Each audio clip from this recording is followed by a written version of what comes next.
नमस्कार दोस्तों, जय साईं राम। आज मैं आपको चार दोस्तों की कहानी सुनाऊंगी। चार दोस्त थे, बड़े ही पक्के दोस्त थे।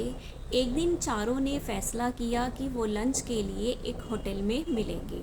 वो चारों एक दिन सेम टाइम पर होटल में आ गए। चारों ने लंच किया, बड़ी सारी बातें की, एक दूसरे की सारी चीज़ों को शेयर किया और उन्होंने बातों ही बातों में एक बड़ा फ़ैसला लिया। उन चारों ने शर्त लगाई कि अब हम सीधा अपनी लाइफ में 40 साल बाद इस जगह पर मिलेंगे। तब तक ना हम किसी से बात करेंगे, ना कोई फ़ोन करेंगे, ना ही किसी से मिलेंगे।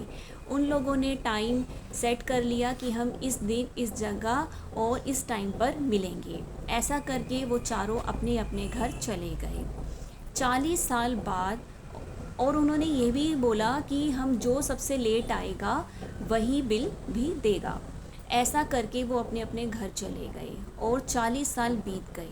40 साल बाद सेम उसी होटल में पहला मित्र आया, दूसरा आया, तीसरा आया और तीनों एक दूसरे से मिलकर बड़े खुश हुए। कोई डॉक्टर बन चुका था, कोई जज बन चुका था और कोई टीचर बन चुका था। तीनों मिलकर बड़ा ही खुश हुए। काफ़ी देर उन्होंने चौथे मित्र का वेट किया, चौथा मित्र नहीं आया। तो होटल के रिसेप्शन पर एक कॉल आया। तो होटल के मैनेजर ने आकर उन तीनों को बोला कि आपके दोस्त का फ़ोन आया है, आप लंच कर लीजिए, वो थोड़ी देर से आएगा। तो उन तीनों मित्रों ने लंच किया, काफ़ी देर वेट किया, लेकिन जब चौथा मित्र नहीं आया तो उन्होंने बिल मंगवाया। तो वेटर ने आके बोला कि आपका बिल तो चौथे मित्र ने पहले ही दे दिया है।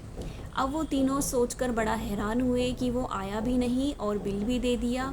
फिर वो काफ़ी टाइम बैठे रहे और फिर वो जब बाहर गए होटल के, तो बाहर एक कलेक्टर की गाड़ी खड़ी थी और एक लड़के ने आकर उन तीनों के पैर छुए और नमस्ते किया।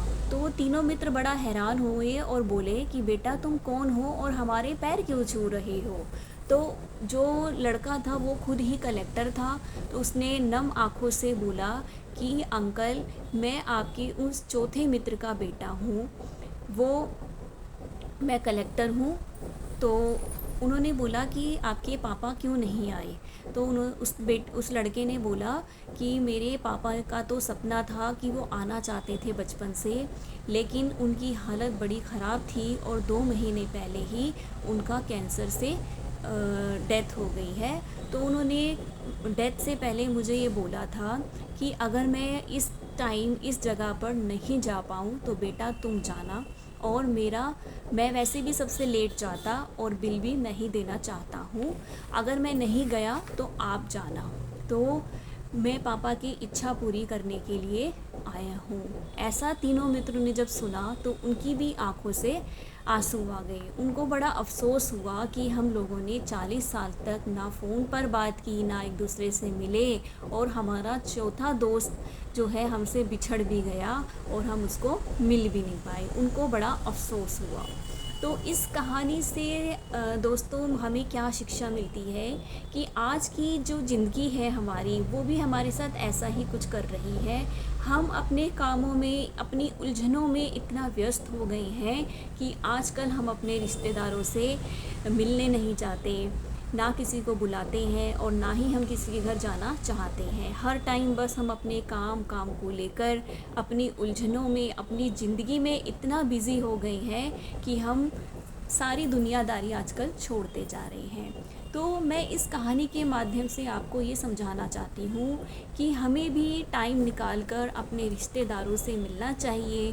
पता नहीं कब कौन कहाँ और कैसे हमको छोड़कर चला जाए।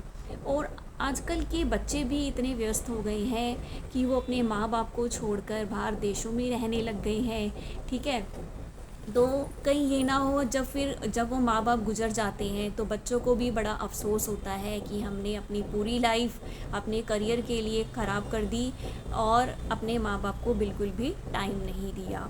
तो मेरा बस इस कहानी से यही कहने का मतलब है कि हमें अपने कामों से थोड़ा सा टाइम निकाल कर अपने रिश्तेदारों को, अपने परिवार को, अपने बच्चों को, अपने माता पिता को ज़रूर देना चाहिए, क्योंकि वक्त का कुछ पता नहीं है, वो बताकर नहीं आता। तो प्लीज़ मेरी अगर आपको ये कहानी अच्छी लगी हो तो प्लीज़ लाइक, शेयर और कमेंट्स ज़रूर करिए। जय साई राम।